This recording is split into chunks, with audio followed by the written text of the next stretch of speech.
Hey ladies and gentlemen, welcome back to the channel. As always, it is Nick here, back with your daily crypto news and analysis. And today we're going to be talking about Hedera HBAR. So let's just dive in and let's talk about a few things. And I'm not used to actually saying Hedera HBAR. It's kind of weird to say that. As you guys know, I'm usually saying, Hedera and HBAR. But I know that they're both essentially the same thing. A lot of people ask me, like, where is the utility behind HBAR as a token?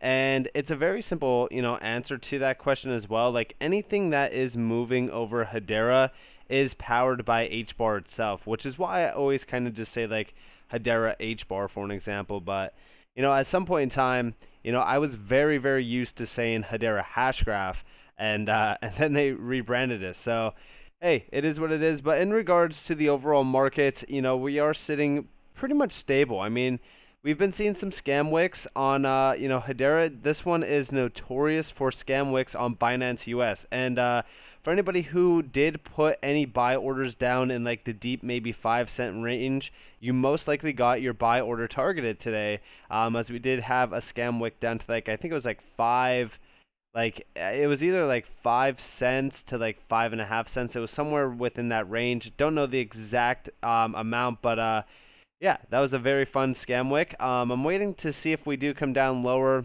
Might not be there for us. I mean, honestly, in regards to like Bitcoin, I'm just still waiting for that last major nuke event. But who knows, right? Like the bottom could possibly be in on the 24-hour span.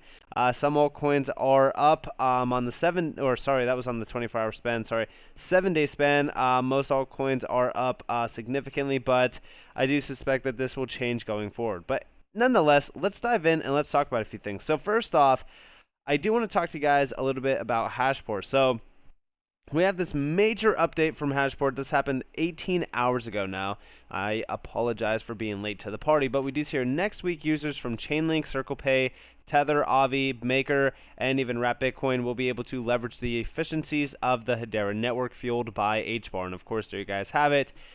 Everything that does happen on Hedera is essentially powered by HBAR as a token. But also in regards to this tweet, and I know that we're so used to seeing this like energy efficiency design now, but in regards to this, tweet, I really do want to break down a few things within this. So obviously, yes, we do hear, we are excited to announce that Hashport Network, has a new user interface upgraded and improved with a new UI. Hashport provides an efficient porting experience for both fungible tokens and NFTs across its supported networks. Now, of course, we've discussed Hashport in the past, and yes, they are continuously expanding this. As you guys do see down here, they mentioned like next week users from they will basically be able to leverage the efficiencies of Hedera, which I think is great. Like I think that Hashport being that bridge to all these other blockchains is crucial for the success of Hedera. But this is what I really want to focus on. So I don't know if you guys remember. I'm sure that you probably do. My tweet from a few weeks back, where I was basically saying like I want to see more of these projects going live. Their use cases being shown, things like that. Just more transparency around these use cases. And of course, a lot of people were taking it as me like fudding the project. Then there was a lot of people that were agreeing with me. Overall, it doesn't really matter. I want to talk about this just real quick because when we do look at the governance structure behind Hashport, there is some very large names. And of course, do you see that one that is, really kind of shining above the rest? I know that a lot of people will probably say like Animoca Brands, Hex Trust, etc. No, we are talking about WorldPay from FIS. We've discussed this, and this was actually one of the projects that I did want a little bit more insight on because we don't know the true use case that they're utilizing Hedera for. But in regards to FIS and WorldPay by FIS, the reason why this is such a crucial area to focus on is also not only the amount that FIS does process a year, but the industries that this is a part of. As you guys do see, here, this is a part of all of these major industries, financial services, gaming, pretty much everything within this sector. I don't know if they mention anything about like the dollar figure amounts that they are going after, or so yeah, they do. Work with 95% of the world's leading banks. So again, like this is a use case or a company, for an example, that I do want to see their use case really be transparent, or at least a little bit more transparent around why they are leveraging Hedera, for an example. So that's what I'm waiting to see really kind of happen from their perspective. But I get it, that's going to take a little bit more time. So I'm totally fine waiting for that to really kind of be released, but it's kind of getting a little bit frustrating just because FIS has been a GC member for over like 3 years now. So again, we can only kind of speculate, but 95% of the world's leading banks is pretty large, and it is a very, very high, in my opinion at least, it's a very high priority use case to focus on. And if we can speculate a little bit more about it, we don't really know exactly what the use case would look like, but it has something to deal with possibly settlement. I'm just going to, really kind of give you out that information. But we also do see over here from the HBAR Foundation, yet again, the Filecoin Sustainable Blockchain Hackathon is here. Compete in the best refi and sustainability project on Hedera's or Hedera for a 10K HBAR bounty. Tokenizing sustainability assets, infrastructure, and tools leveraging the Guardian. And if you guys do want to check this out, you guys are more than welcome to. But the reason why I brought this up is just because of the focus point in regards to this challenge. Let me actually open this in a new tab just so that you guys can really kind of see this. I thought that I was going to be able to have the option to zoom in, but it's all good. I'll just do it manually. But here we have it, challenge description. We are looking for the best implementation on Hedera and sustainability and refi. This can include tokenizing environmental sustainability assets such as emissions, offsets, or RACs. And then, of course, they are talking more so about tolling in regards to, again, focusing on sustainability. And then we do see, building and environmental tools, leveraging the Guardian for the next generation of auditable, reporting and things like that. Creating a new economic infrastructure to fund Guardian-based projects as well. So this is pretty large in its scope in regards to like the actual use case value behind this, especially in regards to like tokenization. I've always said that. But I want to focus on this simply because it goes within everything that we have been talking about around a lot of projects at this current moment in time. Focus on the ones that are continuously growing and expanding. And I think that this is great in regards to like the bounties, even in regards to like the funds that they are doing within the HBAR Foundation too. Like all of that goes hand in hand with the expansion and growth of this project. And I love to see this. I like to see, more and more use cases basically being challenged within the, Hedera scene, which again, things like this allow for very, very high priority use cases to actually be, realized and noticed. So definitely, shout out to HBAR Foundation for doing that. And also, yet again, another tweet from the HBAR Foundation. The reason why I bring this one up is because they're talking about like the network efficiencies, and they're quoting a tweet from January Walker, U.S. Congress.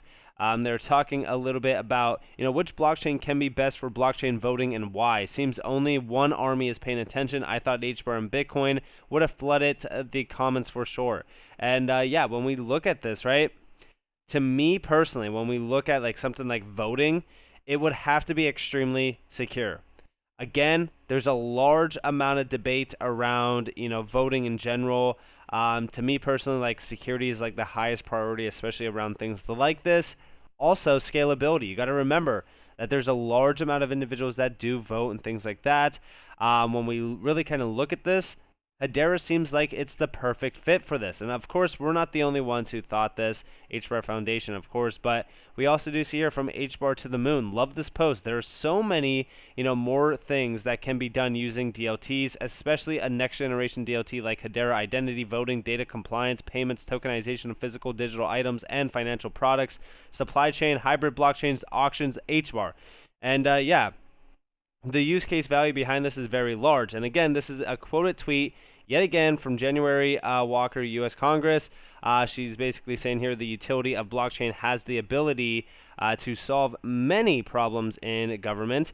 We do see down here, I've been bankrolling this campaign for a few months and my resources are tapped. If you like my solutions to government problems and want to see them in DC, $10, $20, $100 goes a long way in our campaign, and I could use your help getting ads up in Utah. Now, in regards to blockchain itself, like I don't really look at Hedera as blockchain technology. Again, remember the consensus mechanism behind it is actually what makes Hedera and HBAR so lucrative as an investment vehicle.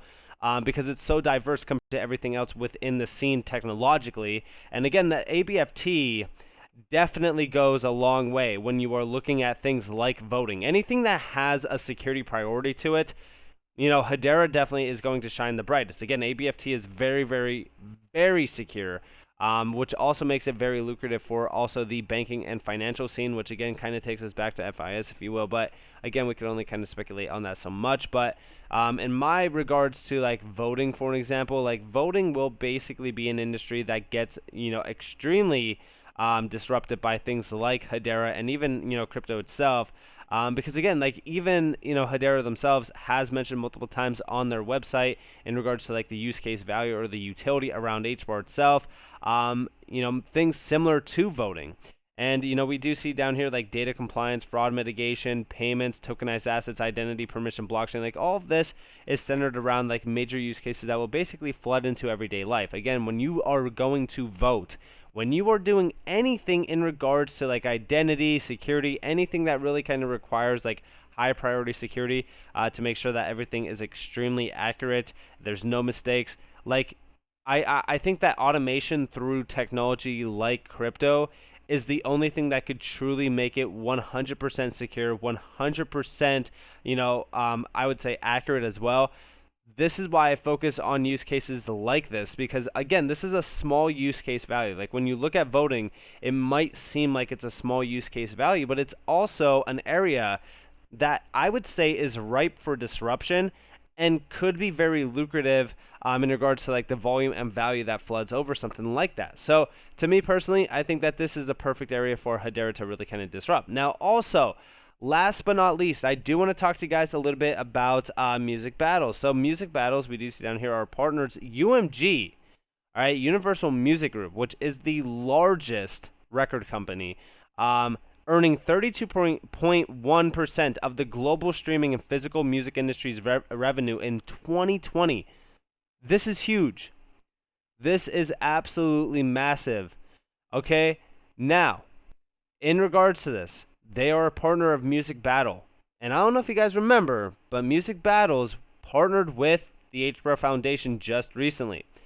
And we do see like in Music Battles, we're looking for new ways to expand our gaming platform, providing new spaces of interaction between friends, fans, and artists. We're happy to announce our addition to the HBAR Foundation. This would be a huge step for our arrival to the NFT world. Again, I think that, and look at this, like barely anybody even looked at this tweet. It's insane to me that not a lot of people are actually paying attention to use cases like this, because again, this is a very, very large area to focus on, not only in regards to like the music industry itself, but also the scope of this in regards to like volume could be fairly large as well. And when you look at this, like this is 32.1% of the music industry market share. That is a staggering number if you actually think about it. So this is very large, and of course you can compare it to like even Sony Music Group or even like Warner Music Group as well. Like this is insane to me. So with that being said, I hope that you guys enjoyed this video. If you guys did, definitely leave a like, subscribe, turn notifications on because of more free content. You guys are more than welcome to follow me on Twitter and join the free Discord down in the description below. As always, up to you all. Have a beautiful day, beautiful night, wherever you guys are in this beautiful world. It's been Nick. Peace out, guys.